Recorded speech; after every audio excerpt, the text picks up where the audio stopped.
Auto எல்லாம் எவ்வளவு கேக்குறாங்க பைசா? ஆட்டோல 30 ரூபாய் கேக்குறாங்க. ஒரு ஆளுக்கா? ஒரு ஆட்டோல எத்தனை பேர் போறீங்க? 13 பேர் ஒரே ஆட்டோல வந்தீங்களா? காஞ்சிபுரம் பகுதியில் கோவில்கள் அதிகம் இருப்பதாலும் பட்டுக்கு பெயர் போன ஊர் என்பதாலும் மக்கள் கூட்டம் அலைமோதுவது வழக்கம். அதிலும் ஐயப்பன் மற்றும் ஆதிபராசக்தி கோவில்களுக்கு மாலை போடுவது சீசன் என்பதால் வழக்கத்திற்கு மாறாக காஞ்சிபுரம் கோவில்களில் கூட்டம் குவிந்து வருகிறது.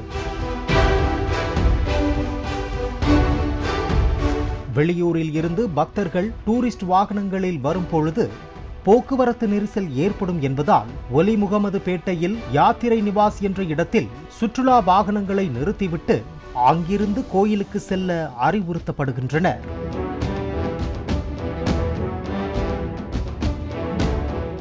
வாகனம் நிறுத்தும் யாத்திரை நிவாஸ் பகுதியில் கழிவறை சரியாக இல்லாததாகவும் கழிவுநீர் ஆங்காங்கே தேங்கியிருப்பது காலனியின்றி வரும் பக்தர்களை அவதிக்கு உள்ளாக்குவதாக பக்தர்கள் புகார் தெரிவித்துள்ளனர். மேலும் ஒரு பேருந்துக்கு 300 ரூபாய் கட்டணம் வசூல் செய்தும் அடிப்படை வசதிகள் இல்லாததாக பக்தர்களும் வாகன ஓட்டிகளும் ஆதங்கம் அடைந்துள்ளனர். எவ்வளோ ஒரு இதுக்கு வாங்குறீங்கன்னா? ஒரு பஸ்ஸுக்கு 300 ரூபாய், 300 ரூபாய், வேனுக்கு 200 ரூபாய். எவ்வளோ நேரத்துக்கு வாங்குறீங்கன்னா? 6 hours. இந்த அடிப்படை வசதியெல்லாம் சரியில்லை. உயர் அதிகாரிலாம் தகவல் சொன்னீங்களா நீங்க? இல்லை, சொல்லிட்டேன் ஐயா, பார்த்துட்டு போட்டாங்க. வருஷம் இப்படியே இருக்குது. ஏன்னா மாலை போட்டவங்க தான் இந்த பக்கம் வராங்க. இல்ல நீங்க சொல்றீங்களா கேக்குறேன். 300 ரூபா வசூல் பண்றீங்களே, நீங்க சொல்றீங்களா? ஐயா சொல்றேன் ஐயா. ஏன்னா நீங்களே பார்க்கல, மாலை போட்டுருவங்க தான் வராங்க. வெறும் காலில் சேகர தண்ணியில வந்து போறாங்களே. மேலெடுத்து செய்யணும், நம்ம கூலி காய்ச்சாங்க.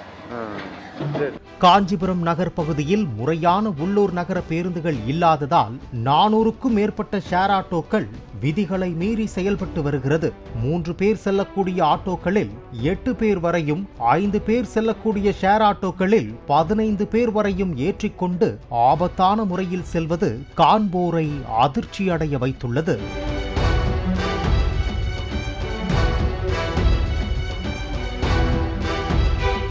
ஆட்டோ எல்லாம் எவ்வளவு கேக்குறாங்க பைசா?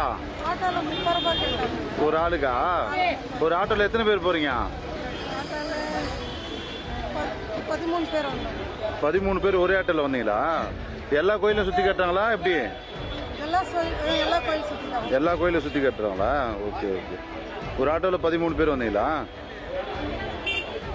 அதிக அளவிலான ஆட்டோக்களை மக்கள் நடமாடும் பகுதிகளில் நிறுத்துவதால் போக்குவரத்து நெரிசல் ஏற்படுவதாகவும் அங்குள்ள பொதுமக்கள் தெரிவித்துள்ளனர்.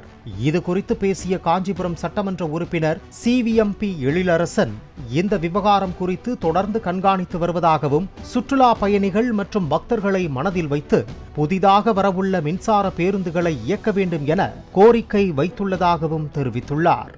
காஞ்சிபுரம் என்பது ஒரு கோயில் நகரம், தொன்மை நகரம். அது மட்டும் இல்லாமல் அங்கே பட்டு சேலைகளுக்கான வியாபாரத்திற்கு அதை வாங்குவதற்கு வருகிறவர்கள் என்று பல மாநிலத்தை சேர்ந்தவர்கள், தமிழ்நாட்டின் பல்வேறு மாவட்ட முனையில் இருந்து வரக்கூடியவர்கள் என்று இருக்கக்கூடிய ஒரு நகரம் என்ற காரணத்தினால் நாங்கள் ஏற்கனவே அந்த கோரிக்கையை போன்ற போக்குவரத்து வசதி ஏற்படுத்தி வருகிற ஒரு வகையில் ஒரு புதிய கோரிக்கை. அது என்ன கோரிக்கைனா, ஒரு மினி பஸ் ஆப்ரேட்டிங் ஷட்டில் மாதிரி, அதாவது நம்மளுடைய புதிய ரயில்வே நிலையத்திலிருந்து டோல்கேட் வரையிலும், புதிய ரயில்வே நிலையத்திலிருந்து கலெக்டர் ஆபீஸ் செவிலிமேடு எல்லை வரையிலும் என்று 2 போக்குவரத்து தொடர்ந்து போய் வருவதற்கு ஒரு மினி பஸ் ஆபரேட்டிங்காக ஏற்கனவே போக்குவரத்துறை அமைச்சரிடம் கோரிக்கை வைத்திருக்கிறேன். இது குறித்து அவர் ஆலோசித்து மிக விரைவில் தருகிறேன் என்று சொல்லியிருக்கிறார். மினி பஸ்ஸஸ்க்காக கொஞ்சம் வெயிட்டிங்கு. முடிஞ்ச அளவுக்கு EV, அதாவது எலக்ட்ரிக் வெஹிக்கிள்காக எதிர்பார்த்திருக்காங்க. EV வந்துருச்சுன்னா நமக்கு கண்டிப்பாக இந்த மாதிரி 2 ரூட்ல தரேன்னு சொல்லியிருக்காரு. மிக விரைவில் அதை பெற்றுத் தருவதற்கு நானும் தொடர்ந்து அதற்கான வலியுறுத்தலும் அமைச்சரிடம் பெற்றுத் தருவேன் என்பதை